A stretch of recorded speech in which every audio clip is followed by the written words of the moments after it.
بالله من الشيطان الرجيم بسم الله الرحمن الرحيم الحمد لله رب العالمين الرحمن الرحيم مالك يوم الدين إياك نعبد وإياك نستعين اهدنا الصراط المستقيم صراط الذين أنعمت عليهم غير المغضوب عليهم ولا الضالين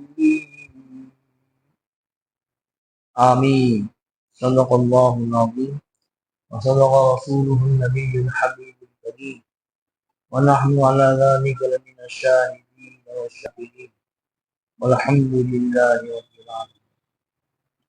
اللہ تعالیٰ کا عظیم احسان ہے، بہت بڑا انعام کہ اس نے اپنے کلام کو سننے، سمجھنے اور اس کے اندر جو اللہ تعالیٰ کے احکام ہیں، ہدایات ہیں، ان کو سمجھنے اور اس پر عمل کرنے کے لیے سیکھنے کے لیے ہم کو اس مجلس میں حاضری کی توفیق عطا فرمائی۔ یہ بہت بڑی اللہ کی نعمت ہے، دولت ہے، اس کا شکر ادا کرنا چاہیے تاکہ اس میں اور کمال و خوبی پیدا ہو۔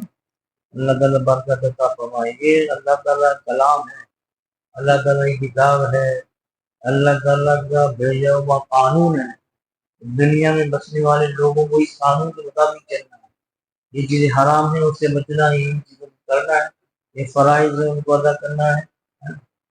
یہ قانون کی کتاب بھی ہے، اللہ تعالیٰ کا پیغام بھی ہے، اپنے ایمان والے بندوں کے نام محبت کے پیغامات بھی اللہ تعالیٰ نے دے دیے ہیں، اور اس کی خوبیاں بے شمار ہیں۔ ہم گنہگاروں کے لیے اللہ تعالیٰ نے اتنا آسان کر کے اس میں نیکیوں کے خزانے رکھے ہیں کہ اس کا دیکھنا بھی عبادت ہے، اس کا پڑھنا عبادت ہے، اس کا سمجھنا اس سے زیادہ بڑی عبادت ہے، اور اس پر عمل کرنا یہ زندگی کا مقصد ہے، اور جو ہے اس کے پیغام کو پھیلانا یہ انبیاء علیہ السلام کا بتایا طریقہ ہے۔ فرمایا کہ ان العلماء ورثۃ الانبیاء، علماء انبیاء کے وارث ہیں، یعنی انبیاء علیہ السلام جو کام کرتے تھے اب ہمارے نبی پاک علیہ السلام آخری نبی ہے، اب کوئی نبی آنے والا نہیں ہے۔ اللہ کے نے کہا کہ لا نبی بعدی، یہ اللہ کے نبی کے کلام ہے، میرے بعد کوئی نبی نہیں آئے گا نیا۔ حضرت عیسیٰ علیہ السلام جو آسمان سے اتریں گے ان کو زندہ اٹھا لیا اللہ تعالیٰ، یہ آسمان پر ہیں، قیامت کے قریب دجال کو قتل کرنے کے لیے ان کو اتارا جائے گا، وہ تو پہلے کے نبی ہیں، اور وہ بھی آ کر ہمارے نبی کی شریعت کی پابندی کریں گے۔ حالانکہ ان کے پاس مستقل آسمان سے کتاب آئی، اس کا نام انجیل ہے، لیکن وہ صاحب کتاب نبی ہونے کے باوجود جب دوبارہ دنیا کے اندر آئیں گے زندہ سلامت آسمان سے اتریں گے تو ہمارے نبی پاک علیہ السلام کی جو شریعت ہے، یہ اس کا قانون کی کتاب ہے، اس کی پیروی کریں گے، نہ کہ اپنی شریعت کی جو ان پر نازل ہوئی تھی انجیل۔ یہ اتنی عظیم کتاب ہے، تو یہ کلام اللہ ہے نا، اس کو دیکھنا بھی عبادت ہے، جیسے بیت اللہ کو دیکھنا عبادت ہے ایسے کلام اللہ کو بھی دیکھنا عبادت ہے۔ اور اس سے بڑا احسان ہم گنہگاروں کے لیے یہ کیا کہ ایک اور ہستی ایسی ہے کہ جس کو دیکھنا عبادت ہے۔ آپ میں سے کوئی بتائے تو میں یہ خوشی ہوگی کہ آپ ذہن حاضر رکھ کر سن رہے ہیں اور توجہ سے سن رہے ہیں تو مجھے خوشی ہوگی۔ اور ایسی ہستی دنیا میں ہے کہ جس کو دیکھنا ہے بہت بڑی عبادت کے برابر ہے، والدین ہیں۔ حدیث میں والدین کو محبت کی نگاہ سے دیکھے اللہ تو اس کو حج کا ثواب ملتا ہے، مقبول حج کا ثواب ملتا ہے۔ بھائی حج کا موسم ہے نا، ابھی ہم لوگ اللہ جس کو لے جاتا ہے تو 4 لاکھ 5 لاکھ تو ویسے مڈل کلاس کے لیے، اور سپر کلاس کے لیے 8 لاکھ 10 لاکھ، اور اللہ جانے کتنے خرچ ہوتے ہیں، 1.5 مہینہ 40 دن، اور محنت و مشقت تو کئی کلومیٹر چلنا پڑتا ہے۔ ان سب کے باوجود حج ہم نے پورا کر لیا، چلو، لیکن قبول ہوا کہ نہیں ہوا اس کا پتہ نہیں۔ لیکن والدین کو محبت کی نگاہ سے دیکھنا حج کا ثواب رکھا ہے۔ غریبوں کے لیے، ہمارے جیسے لوگوں کے لیے کیسا بڑا انعام. اور یہ بھی اس لیے کہ حدیث پاک میں آتا ہے کہ جو فجر کی نماز پڑھ کر اپنی جگہ بیٹھے ذکر تلاوت دعا میں مشغول ہے اور سورج بلند ہونے کے بعد 2 رکعت پڑھے عشاء کی کم سے کم، تو اس کو حج اور عمرے کا ثواب ملتا ہے. یہ اللہ تعالیٰ کی نعمتیں ہیں. اللہ تعالیٰ نے ہم لوگوں کے لیے اللہ کے نبی کے صدقے میں یہ ساری چیزیں ہم کو عطا فرمائی. یہ پہلی صورت ہے، نماز کا آغاز اس سے ہوتا ہے اور قرآن کی تلاوت کا آغاز اس سے ہوتا ہے. اور ہر صورت سے پہلے بسم اللہ ہے. اس صورت سے پہلے بھی بسم اللہ الرحمن الرحیم. بس ایک صورت ایسی ہے قرآن پاک میں جس کے پہلے بسم اللہ لکھی ہوئی نہیں، وہ 10ویں پارے کے اندر ہے. اس کے 2 نام ہیں، ایک نام ہے سورہ برات اور ایک نام ہے سورہ توبہ. 10ویں پارے سے شروع ہوتی اور 11ویں پارے میں جا کر ختم ہوتی ہے. یہ آ گئی سورۃ برات کی توبہ. توبہ نام لکھا ہے اس کا. یہ 10ویں پارے پر 6 رکوع سے شروع ہوتی ہے. اس سے پہلے بسم اللہ لکھی ہے. تو قرآن کریم کی تلاوت کے احکام اور آداب میں سے ایک قرآن کریم کی تلاوت سے پہلے اعوذ باللہ من الشیطان الرجیم، جس کو تعوذ کہتے ہیں، پڑھنا ضروری ہے. اس لیے کہ اللہ تعالیٰ نے قرآن پاک میں اپنے نبی پاک علیہ السلام فرمایا کہ فَإِذَا قَرَأْتَ الْقُرْآنَ فَاسْتَعِذْ بِاللَّهِ مِنَ الشَّيْطَانِ الرَّجِيمِ. جب آپ قرآن پڑھنے کا ارادہ کریں تو شیطان مردود سے اللہ کی پناہ چاہیں. اعوذ باللہ من الشیطان الرجیم پڑھتے ہیں قرآن کی تلاوت سے پہلے. یہ دعا ہے، اس کا مطلب ہے کہ میں اللہ کی پناہ چاہتا ہوں شیطان مردود سے. تو شیطان جو ہے نا وہ انسان کا ازلی دشمن ہے. ابھی دنیا قائم بھی نہیں ہوتی. سب سے پہلے انسان حضرت آدم آئے بھی نہیں تھے. ابھی آسمان نے ان کو پیدا کیا تھا، وہیں بسے ہوئے تھے. تو وہیں پر جب اس نے حضرت آدم علیہ السلام کے سامنے سجدہ کرنے سے انکار کیا تو ساری مقبولیت ختم ہو گئی، شکل و صورت بگاڑ دی، مردود ہو گیا، اللہ کی لعنت پڑی اس کے اوپر. تو اس نے سوچا کہ ان کی وجہ سے جو ہے وہ میرا مرتبہ چھن گیا. تو اس نے حضرت آدم اور ان کی اولاد، آدم علیہ السلام کی اولاد، یہ کہتے ہیں آدمی، 2 آدمی 3 آدمی، آدمی کیوں کہتے ہیں؟ آدم سے پیدا ہوئے ہیں. تو اس نے کہا کہ میں جو ہے وہ ان کو پوری کوشش کروں گا، آگے سے پیچھے سے دائیں بائیں سے حملے کروں گا تاکہ یہ بھی جہنم میں چلے جائیں، جنت میں لے جائیں.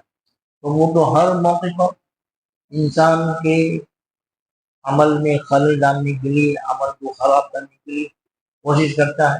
اسی لیے اللہ تعالیٰ نے حکم فرمایا اور یہ قانون بنا دیا کہ بھئی قرآن پڑھنے کا ارادہ ہو، تلاوت سے پہلے اعوذ باللہ من الشیطان الرجیم پڑھنا مسنون ہے. یعنی اللہ تعالیٰ کی پناہ مانگے کہ اللہ میں آپ کی پناہ چاہتا ہوں شیطان مردود سے. تو علماء نے لکھا ہے کہ یہ جو اعوذ باللہ من الشیطان الرجیم کی دعا ہے اس میں 2 باتیں ہیں. ایک تو شریر کے شر سے، فتین کے فتنے سے اللہ تعالیٰ کی پناہ مانگنا ہے، اور اس امید کے ساتھ کہ اللہ تعالیٰ اس میری دعا کو قبول کر کے مجھے ضرور اللہ تعالیٰ فتنے سے محفوظ رکھیں گے. تو جو اس طرح سے دعا مانگتا ہے ہم سے اعوذ پڑھتے ہیں تو اس میں اللہ تعالیٰ کی پناہ مانگنا ہے ہر فتنے اور ہر شریر کے شر سے، اور پھر اللہ کی رحمت سے وابستہ ہو جانے کہ اللہ تعالیٰ ہماری دعا کو ضرور قبول فرمائیں گے. تو تعوذ کا حکم یہ کہ تلاوت سے پہلے چاہے آپ نماز میں کریں، تلاوت پہلی رکعت میں، چاہے نماز سے باہر کریں، اعوذ باللہ من الشیطان الرجیم پڑھنا مسنون ہے. اور یہ اعوذ باللہ من الشیطان الرجیم کو تعوذ کہتے ہیں عربی کے اندر. اور قرآن کریم کی خصوصیت ہے قرآن کی تلاوت سے پہلے پڑھنے کا حکم ہے اس کا. قرآن کے علاوہ کوئی اور کتاب پڑھیں گے، کوئی اور مضمون پڑھیں گے تو اس سے پہلے اعوذ باللہ پڑھنے کا نہ حکم ہے نہ مسنون ہے. اس کے بعد بسم اللہ الرحمن الرحیم. تو بسم اللہ الرحمن الرحیم پڑھنا بھی مسنون ہے تلاوت سے پہلے، بلکہ ہر کام سے پہلے بسم اللہ پڑھنے کی تعلیم دی گئی ہم کو. کھانے سے پہلے، پینے سے پہلے، آپ لائٹ آن کریں تب، رات کو سوتے وقت لائٹ آف کریں تب، بیت الخلا میں جانے سے پہلے اللہ کا ذکر کرنا ہے. تو اس سے کام میں برکت ہوتی اور وہ اللہ کے نام کے ذکر سے وہ کام جو انسانی ضرورت کا کام ہے، کھانا پینا وہ اللہ کے ذکر کی برکت سے عبادت میں شمار ہو جاتا ہے۔ بسم اللہ کا حکم یہ ہے کہ پہلی رکعت میں تعوذ کے بعد بسم اللہ پڑھنا مسنون ہے، اور تعوذ تو صرف پہلی رکعت میں پڑھی جائے گی، باقی رکعتوں میں تعوذ نہیں پڑھنا ہے اعوذ، بلکہ بسم اللہ پڑھنا ہے۔ تو ہر رکعت کے شروع میں فاتحہ سے پہلے بسم اللہ پڑھنا ہے۔ اب جو آدمی دھیان سے نماز نہیں پڑھتا تو وہ آداب کا خیال نہیں کرتا، مصنوع طریقہ کیا ہے نا، تو پھر وہ دوسری رکعت میں بسم اللہ نہیں پڑھتا۔ اندازہ ایسے ہوتا ہے کہ امام صاحب کھڑے ہوئے پہلی رکعت سے اللہ اکبر شروع کر دیا بغیر ساتھ دی الحمدللہ رب العالمین، تو ہم سمجھ جاتے ہیں کہ بسم اللہ نہیں پڑھی امام صاحب نے۔ یہاں کا ایک تو مثال جیسے کہ ان کی قرات ہم لوگ سنتے ہیں، باقی ہم لوگ تو خاموشی سے پڑھتے ہیں، دو نقصان ہو گئے۔ ایک تو سنت چھوڑ گئی، بھائی نبی کو بھیجا اسی لیے گیا تاکہ نبی عمل کر کے دیکھا کہ دیکھو یہ طریقہ ہے، بال بچوں کے ساتھ ایسے گزارا کرنا ہے، بہو کے ساتھ ایسا گزارا کرنا ہے، ایسے کمانا ہے، ایسے کھانا ہے، ایسے پینا ہے، ایسے چلنا پھرنا، تو اس کو سنت کہتے ہیں۔ اللہ کے نبی کو سنت طریقے سے کام کرنے سے وہ عمل اللہ کے نزدیک مقبول ہو جاتا ہے۔ اللہ نے ایک نمونہ بھیج دیا، لقد کان لکم فی رسول اللہ اسوۃ حسنہ، قرآن شریف میں کہ بے شک تمہارے لیے اللہ کے رسول کے اندر بہترین نمونہ عمل ہے نا۔ تو ایک نقصان تو یہ ہو کہ سنت چھوٹ گئی، دوسرا یہ کہ قرآن کریم کی تلاوت جو نماز میں کی جاتی ہے تو ہر حرف پر 100 نیکی ملتی ہے، کھڑے ہو کر پڑھیں گے 100 نیکی، اگر بغل کسی عذر کے بیٹھ کر نوافل پڑھ سکتے ہیں آپ کو 50 نیکی ملے گی، عذر کی وجہ سے پڑھتے ہیں جیسے ٹانگوں میں درد ہے آپ کھڑے نہیں سکتے تو پھر پورا نیکی نہیں ملے گی۔ معذور کے لیے، بیماروں کے لیے بہت رعایت ہے شریعت میں۔ تو اور اس میں جو ہے 19 حروف ہے بسم اللہ با سے لے کر میم تک، ہر حرف کی 100 نیکی، تو 1900 نیکی کا نقصان یہ ہو گیا۔ ایک تو سنت چھوٹی وہ نقصان ہے، اور آپ کی نیکیوں کی تعداد میں بھی کمی، حالانکہ ایک جملہ ہے اور 10 سیکنڈ میں پڑھ لیں گے آپ اس میں، یہ دھیان سے نماز پڑھنا ہے، اور پہلی رکعت میں تعوذ و بسم اللہ دونوں پڑھنا ہے، باقی رکعتوں میں فاتحہ سے پہلے بسم اللہ الرحمن الرحیم پڑھنا ہے۔ اب دیکھیے کہ بسم اللہ جو ہے اس میں 3 نام ہے اللہ تعالیٰ کے، ایک اللہ ہے بسم اللہ، دوسرا الرحمن ہے، تیسرا الرحیم ہے۔ تو یہ اللہ جو ہے وہ اللہ کا ذاتی نام ہے، اور اسی وجہ سے اللہ تعالیٰ کی ذات جو تمام کمالات و خوبیوں والی ہے اسی کا، اس لیے جو ہے یہ لفظ ہے کسی بھی مخلوق کے لیے، چاہے نبی ہو چاہے فرشتہ ہو، اس کو بولا نہیں جا سکتا۔ تو اور باقی جو نام ہے الرحمن الرحیم، بہت سارے نام ہیں، الغفور الودود الشکور، تو یہ سب صفات کی نام ہے جو اللہ تعالیٰ کی صفات کو بیان کرنے کے لیے ہے نا۔ تو الرحمن الرحیم یہ صفات کی نام ہے۔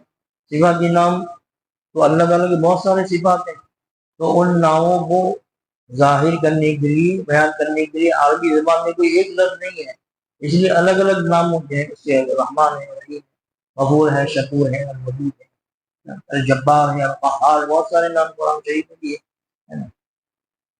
تو یہ الرحمن اور الرحیم جو ہے دونوں رحمت سے بنے ہیں۔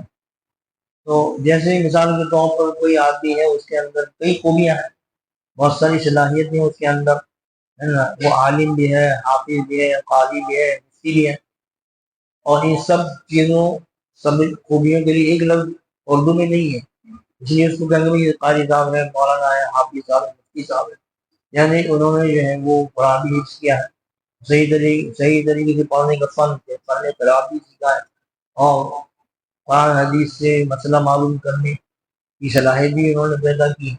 تو ایسے ہی اللہ تعالیٰ کی الگ الگ خوبیاں اس کو بیان کرنے کے لیے الگ الگ صفات کی نام ہے، کوئی ایک لفظ ایسا نہیں کہ ساری خوبیوں کو بیان کر دیا جائے۔ تو یہ سب صفات کے نام ہے، 100 سے زیادہ اللہ کی صفات کی نام ہے، ایسے ہی ہمارے نبی پاک علیہ السلام کی بہت سی صفات کی نام ہے، الگ الگ صفات ظاہر کرنے کی۔ ایسے سورہ فاتحہ کے جو بہت سارے نام ہیں، 25 نام علماء نے لکھے ہیں، تو وہ ہے کہ اس میں بہت ساری صفات ہیں، بہت ساری خوبیاں ہیں اس کے اندر ہے نا، شفا بھی ہے، یہ حمد بھی ہے، اور اللہ تعالیٰ سے مانگنے کا طریقہ بھی اس میں بتایا گیا. تو دوسرا نام ہے الرحمن، تیسرا لفظ ہے الرحیم. رحمان اور رحیم دونوں رحمت سے نکلے اور دونوں میں تھوڑا سا فرق ہے. رحمان جو ہے اس کا مطلب یہ ہے کہ اللہ تعالیٰ کی رحمت جو ہے وہ ہر چیز کو اپنے گھیرے میں لیے ہوئے. کوئی چیز کائنات کی ایسی نہیں ہے کہ جس پر اللہ کی رحمت شامل ہو. انسان ہے، جنات ہیں، فرشتے ہیں، چاہے بے جان چیزیں ہیں، ساری آسمان زمین چاند سورج ستارے سب کو اللہ کی رحمت نے گھیر رکھا ہے. تو مخلوق میں کوئی چیز ایسی نہیں کہ جو اللہ کی رحمت سے خالی ہو، محروم ہو. اور رحیم کا مطلب ہے کہ اللہ تعالیٰ مکمل رحمت کرنے والا ہے. تو اللہ کی کامل رحمت کو بتانے کے لیے رحیم کا لفظ ہے، اور سارے چیزوں کو، ساری مخلوقات کو گہرے اور شامل ہونے کو بتانے کے لیے رحمان کا لفظ ہے. اس لیے کہتے ہیں کہ بھائی رحمان جو ہے اللہ تعالیٰ دنیا کے اعتبار سے رحمان ہے کہ دنیا میں کوئی مخلوق ایسی نہیں جو اللہ کی رحمت سے خالی ہے. یہ اللہ کو جو مانتے نہیں ہیں بلکہ اللہ تعالیٰ کی کتاب کی توہین کرتے ہیں، اس کے گھروں کی توہین کرتے ہیں، ان کو بھی نعمتیں دے رکھی، کھانا پینا پہننا اوڑھنا، اتنا کہ آپ فہرست بنائیں گے کہ ہفتے میں فہرست پوری ہو جائے گی آپ، بلکہ ایمان والوں سے زیادہ ہی دیا ہے. لیکن ان کے یہاں ہی ہے جو کچھ ہے. آخرت میں ایک گھونٹ پانی مانگیں گے ان کو نہیں ملے گا. حدیث شریف میں آتا ہے کہ دنیا کی اوقات اللہ کے نزدیک مچھر کے پل کے برابر ہوتی تو اللہ تعالیٰ ایک گھونٹ کسی کافر کو نہ دیتا. مچھر کی پلی کوئی ایسی کوئی کہے گا مچھر کا پل چاہیے کہ نہیں، مچھر ہی لے آؤ نا سارے، عمل تو اور آرام ہو جائے گا. تو ان کی کوئی ہے اس لیے ان کو دے رکھی ہے. اللہ تعالیٰ کے نزدیک کوئی اس کی اہمیت نہیں. تو رحمان کا مطلب یہ کہ دنیا میں اللہ کی رحمت اور نعمت عام ہے. سب مومن ہو، کافر ہو، فاسق ہو، فاجر ہو، نیک ہو، متقی پرہیزگار، نبی ہو، امتی ہو، جانور ہیں، سب کو حاصل، سب اسی کے دیا ہوا سے کھاتے ہیں. زندگیاں اس نے دے رکھی ہے، صحت اس نے دے رکھی، مال دولت عیش کا سامان دے رکھا ہے. لیکن رحیم کا مطلب ہے کہ اللہ کی رحمت مکمل رحمت کرنے والا ہے. تو دنیا کی بناوٹ ہی ایسی ہے کہ اس میں اللہ کی مکمل رحمت کسی کو حاصل نہیں ہو سکتی. تو یہ جہان جو ہے 3 جہان ہے. ایک کا نام جنت ہے، اس میں ایسے لذتی راحت ہی راحت ہے، تکلیف کا نام و نشان ہے. دوسرا اس کے مقابلے میں جہنم ہے، دوزخ ہے نا. اب جو لوگ عربی نہیں جانتے یا قرآن سے پڑھتے ہیں تو یاد نہیں رکھتے تو کہتے ہیں جہنم. جہنم نہیں، نون پر پیش نہیں لگتا. جہنم قرآن جگہ جگہ پڑھا ہے تو صحیح لفظ کا تلفظ کرنا چاہیے. وہ اس میں تکلیف ہے، ذلت کی ذلت ہے، اس میں کوئی خیر و راحت نہیں. اور تیسرا ہمارے جہان جس میں ہم لوگ رہتے ہیں یہ مجموعہ ہے، شر بھی ہے خیر بھی ہے. کوئی لذت ایسی نہیں ہے کہ اس میں جو ہے وہ تکلیف کا احتمال نہ ہو. آپ کا کاروبار کو چل رہا ہے، مکان وغیرہ سب ہو سکتا ہے کوئی بیمار ہو جائے اور جب کوئی ایکسیڈنٹ ہو جائے، ہو سکتا ہے کہ جو لاکھوں دھوکہ دے کہ پیسہ لوٹ لے جائے. یہ دنیا کی بناوٹ ہی ایسی رکھی اللہ نے کہ اس میں کامل اور مکمل رحمت جو ہے اس میں آ ہی نہیں سکتی اللہ تعالیٰ. تو رحیم جو ہے وہ آخرت کے اعتبار سے کہہ رہا ہے اللہ کی رحمت آخرت میں کامل مکمل طور پر ہوگی. وہ صرف ایمان والوں کی ہی ہوگی. کافروں کے لیے وہاں عذاب کے علاوہ، ذلت کے علاوہ کوئی دوسری چیز. یہ تو بسم اللہ الرحمن الرحیم کا بیان ہے. اب سورہ فاتحہ شروع ہوتی، پہلی آیت ہے الحمدللہ رب العالمین. دیکھیے پہلی سورہ فاتحہ میں 7 آیت ہیں. تو اس میں پہلی 3 آیتوں میں اللہ تعالیٰ کی تعریف ہے، خوبیاں بیان کی. اور آخری آیت میں 3 آیتوں میں بندے کی طرف سے درخواست ہے، اہدنا الصراط المستقیم، یا اللہ ان کو سیدھے راستے پر چلا. اور بیچ کی آیت جو ہے نا ایاک نعبد و ایاک نستعین، یہ بندے کا سوال بھی ہے اور اللہ تعالیٰ سے مدد مانگنا بھی ہے. اور پہلی آیت جو ہے الحمدللہ رب العالمین، تمام تعریفیں اللہ تعالیٰ کے لیے ہے جو تمام جہانوں کا پالنے والا ہے. حمد کہتے ہیں ایسی تعریف کو جو کسی کی ذاتی خوبی پر کی جائے، ذاتی طور پر جو خوبی ہے اس کے اندر کمال ہے اس پر جو تعریف کی جائے اس کو حمد کہتے ہیں. اور ذاتی خوبی صرف اللہ تعالیٰ کے اندر ہے باقی دنیا میں جتنے کمال والے ہیں، جو بھی کمال ان کے پاس ہے، علمی کمال ہے، وہ طرح طرح کے کمالات ہوتے ہیں، طاقت ہے، قوت ہے، ذہانت ہے، شجاعت ہے، بہادری، مالداری، یہ سب اللہ کے دیے ہیں۔ اس لیے حمد غلط سے اللہ تعالیٰ کی بولی جا سکتا ہے، کسی مخلوق کے لیے حمد غلط استعمال نہیں ہوتا، بلکہ مخلوق کی آپ کہیں گے تو اس کو کہیں گے مدح، عربی مدح کہتے ہیں تعریف۔ تو تمام تعریفیں اللہ تعالیٰ کے لیے، اور اس کی ایک صفت ہے کہ رب العالمین، تمام جہانوں کا پالنے والا ہے۔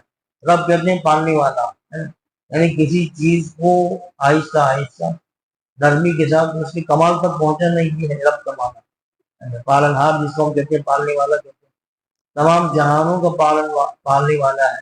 اب جہان کا مطلب علماء نے بیان کیا ہے کہ جو ہے وہ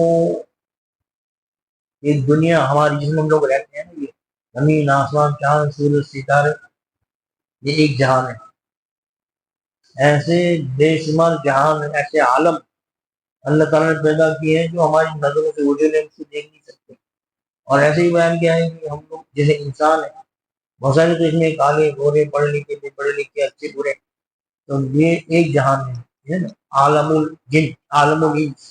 اس طرح جنات ایک مخلوق ہے، انسانوں سے بھی زیادہ ہے، اور ان کو طاقت بھی دے رکھی اللہ تعالیٰ۔ تو ایک جہان جناتوں کا ہے، ایک جہان فرشتوں کا ہے جن کی کوئی تعداد کسی کو نہیں معلوم ہے نا۔ اور جانور اس میں سینکڑوں قسمیں ہیں، اس میں جو ہے وہ سب ایک جہان ہے۔ تو یہ الگ الگ جہان ہے، وہ سب کو پالنے والا، پیدا کرنے والا، ان کی ضرورت پورا کرنے والا، اور جس کا جو کمال ہے اس کمال پر پہنچانے والی ذات کون ہے؟ اللہ تعالیٰ کی ہے نا۔ تو نئی جو سائنسی تحقیق ہے اس میں یہ کہ ہماری زمین جس میں ہم لوگ بستے ہیں نا، وہ انسان جو ہے 5.5-6 فٹ کا، اسے کئی ارب گنا بڑی ہے۔ اور سورج جو نظر آتا ہے نا وہ اس زمین سے، دنیا سے جو بستے ہیں 10 لاکھ گنا بڑا ہے۔ اور ایک ستارہ جو ہے وہ انگریزی میں نام کسی کا میں نے لکھا، کسی کا نہیں لکھا ہے نا، تو وہ ستارہ جو ہے وہ ایٹا کاری، وہ ستارہ سورج سے 50 لاکھ گنا بڑا ہے، سورج سے۔ پھر ایک ستارہ ہے بیٹل نام ہے اس کا، وہ سورج سے 30 کروڑ گنا بڑا ہے۔ اب سوچ کے اندازہ لگا بھی جائیے گا، ہماری زمین تو نیچے رہ گئی، سب سے چھوٹی ہو گئی ہے، دنیا جس پر رہتے ہیں۔ پھر ایک ستارہ سورج سے 1 ارب گنا، 1 ارب گنا یعنی 100 کروڑ گنا بڑا ہے ستارے۔ ایک ہی ستارے کی بات ہو رہی ہے، چلو آگے چلو، یہیں پر ختم نہیں ہو رہا ہے نا۔ پھر یہ ستارے، چاند، سورج، ستارے وغیرہ جو ہے نا، وہ سب مل کر ایک کہکشاں بنتی ہے۔ کہکشاں اردو میں کہتے ہیں اس کو، انگریزی میں ملکی وے کہتے ہیں۔ ہماری دنیا جس کی کہکشاں میں اس کو ملکی وے کہتے ہیں۔ تو ایک کہکشاں میں جو ہے وہ سورج جیسے لاکھوں ستارے سیارے ہوتے ہیں۔ اب آگے سنیے، ایک کہکشاں میں سورج جیسے 300 ارب، ارب تو خود 100 کروڑ کا ہوتا ہے، 300 ارب سے زائد سورج ہے۔ پھر یہ کہکشائیں جو ہیں وہ بھی بڑی چھوٹی ہیں، جیسے ستارے سیارے بڑے چھوٹے ہوتے ہیں۔ تو اگر کوئی تیز رفتار سواری 1 سیکنڈ کے اندر پوری دنیا کے 60 چکر لگا لے، ہے نا، سوچیے آپ، تو وہ کہکشاں کو پار کرتے میں اس کو 1 لاکھ سال لگیں گے، اس کنارے سے اس کنارے کراس کرتے میں 1 لاکھ سال لگیں گے اس کو، اتنی تیز رفتار سواری کے 1 سیکنڈ میں 60 چکر پوری دنیا کے لگا لیں۔ پھر آگے سنتی جائے، کوئی کہکشاں اس سے دگنی ہے، 2 لاکھ سال، کوئی کہکشاں 60 گنا بڑی ہے، تو لاکھوں سال لگتے ہیں اس میں۔ پھر یہ کہکشائیں مل کر جو بنتا ہے اس کو کلسٹر کہتے ہیں، انگریزی کلسٹر ہے نا۔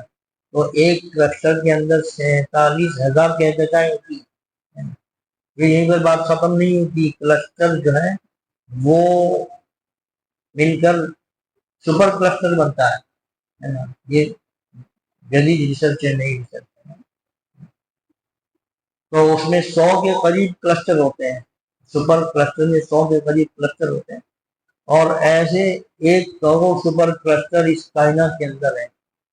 اب سوچیے کہ پوری کائنات کے اعتبار سے جو ہے ہماری یہ دنیا جو ہے وہ ایک نقطے سے بھی کم ہے، بہت بڑا کاغذ نہیں ہے، چھت جتنا ہے اس سے بڑا، اور کہیں گے بھائی جو کائنات ہے سورج ستارے چاند کو نظر نہیں آتا، تو ان دنیا کی مقدار بتلائی ہے، تو شارپ جو پیر ہے نا اس میں سے ایسے کرنے کا ایک نقطہ باریک بن جائے گا نا، اتنی بھی حیثیت نہیں ہے۔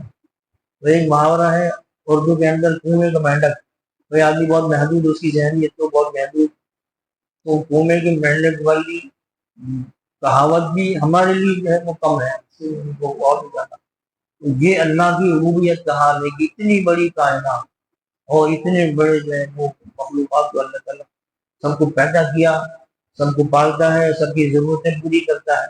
اب فرشتوں ہی لے لیجیے، ایک مخلوق فرشتہ ہے، وہ اتنے بڑے بڑے فرشتے ہیں، حدیث میں آتا ہے کہ ایک فرشتہ ہے اس کا نام سب لقم ہے، سواب سے، اس بارے میں ہے حدیث میں کہ اس کے یہ انگوٹھے کا جو گڑا ہوتا ہے چھوٹا سا، اس گھڑے کے اندر دنیا کے سارے سمندر آ جائیں، ایک فرشتہ اتنا بڑا ہے جس کے سر پر سارے سمندروں کا پانی دنیا کو دے دیا جائے، ایک قطرہ نیچے نہیں ہے۔ حضرت جبرائیل جو فرشتوں کے سردار ہیں، ہمارے نبی پاک علیہ السلام اور سارے نبیوں کے پاس وحی ڈالنے کا ان کی ذمہ داری تھی اور روزی پہنچانے کی ذمہ داری تھی ان کی، تو ان کا لکھا ہے کہ ایک کندھے سے دوسرے کندھے تک کا فاصلہ جو ہے 500 سال کی مسافت، تیز رفتار پرندہ 500 سال لگیں گے، تو 500 میل نہیں۔ اور ایک عجیب بات یہ بھی ہے، اس سے ہم لوگوں کو بڑا تسلی کا سامان ہے کہ کوئی مومن بندہ اللہ سے دعا کرتا ہے، اب وہ روزی پہنچانے کے کام حضرت جبرائیل کے ذمہ کاموں کو تقسیم کر رکھا ہے، اللہ کا اسٹاف ہے ایک طرح سے، تو اللہ تعالیٰ کہتا ہے اس کی ضرورت پوری مت کرنا، اس لیے کہ یہ دعا مانگتا ہے تو مجھے پسند ہے، اس کی آواز پسند ہے، روتا ہے گراتا ہے، ہمارے مذہب بھائی ہوتا ہے،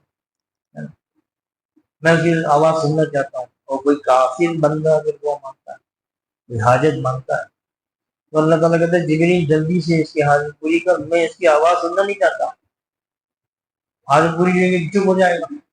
تو اللہ تعالیٰ کا معاملہ ایمان والوں کے ساتھ عجیب ہے، ہم لوگ سوچ ہی نہیں سکتے، اتنا زیادہ ظلم ہو رہا ہے، بچے بوڑھے مارے جا رہے ہیں، 100 150 اب ان کی آواز ہے اللہ کو بہت پسند ہے، تو مرتبہ بھی ان کا ایسے ہی ہوگا۔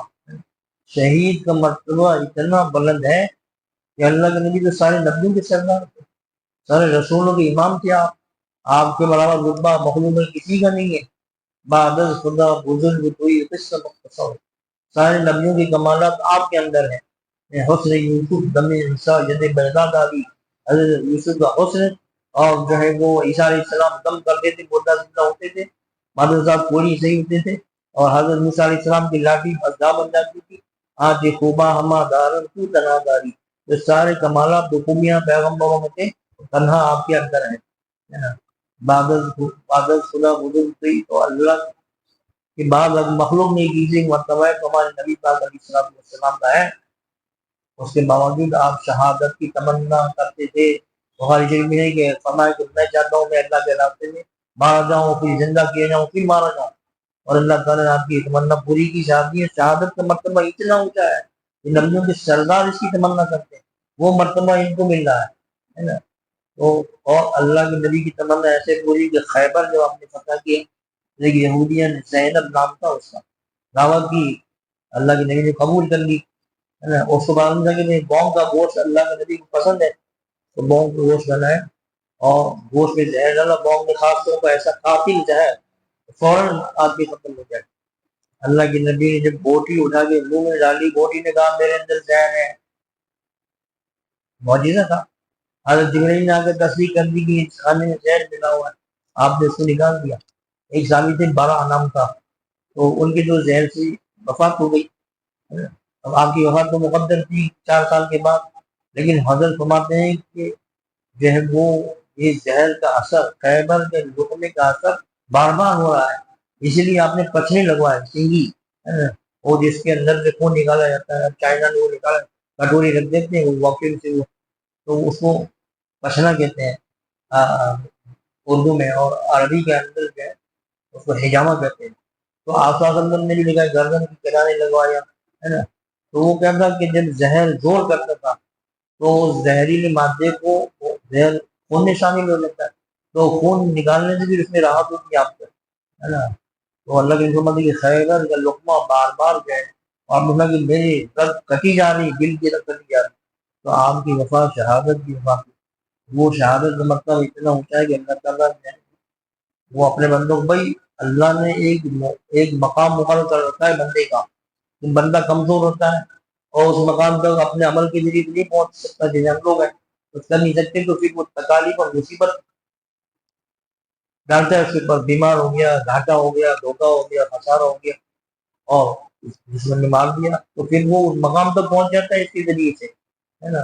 وہ عمل کے ذریعے سے نہیں پہنچ سکتا تھا، اس لیے کہ ہمارے عمل جو ہے وہ ایسے ہی ٹوٹے پھوٹے، نماز پڑھی نہیں پڑھی، تلاوت کی نہیں کی، تو کوئی تکالیف آتی ہے مومن کے لیے. اس کا اتنا بڑا اثر ہے کہ ہم لوگ سوچ بھی نہیں سکتے. اللہ تعالیٰ ہم کو کوئی شکایت سے بچائے اور اللہ کا حکم سمجھ کر اس کو صبر کرنے کی توفیق عطا فرمائے. دعا فرمائے اللہ تعالیٰ اپنے سچی محبت عطا فرمائے، اپنی اطاعت نصیب فرمائے. یا اللہ اپنی اطاعت نصیب فرمائے، نافرمانی سے بچا. نبی پاک علیہ السلام کی سچی اتباع و پیروی اور وفاداری نصیب فرما. شیطان نفس کی پیروی سے ہماری حفاظت فرما. نعمتوں کا شکر قدر نصیب فرما، ناشکری ناقدری سے ہماری حفاظت فرما. اپنی رضامندی کی توفیق عطا فرما، ناراضگی کاموں سے ہماری حفاظت. بیماروں کو صحت و شفا عطا فرما، پریشان حالوں کی پریشانی دور فرما. مظلوموں کو ظالموں کے علم سے نجات عطا فرما. اپنی رحمتیں، برکتیں، نصرتیں، مدد، حفاظت اور حمایت اور عنایت موسلا دھار بارش کی طرح خاص طور پر مظلوم مسلمانوں کو، عام طور پر پورے عالم کے مسلمانوں کو ہمیشہ جاری اور ساری فرما. جو خیر و بھلائی اللہ کے نبی نام سے مانگی ہم کو عطا فرما.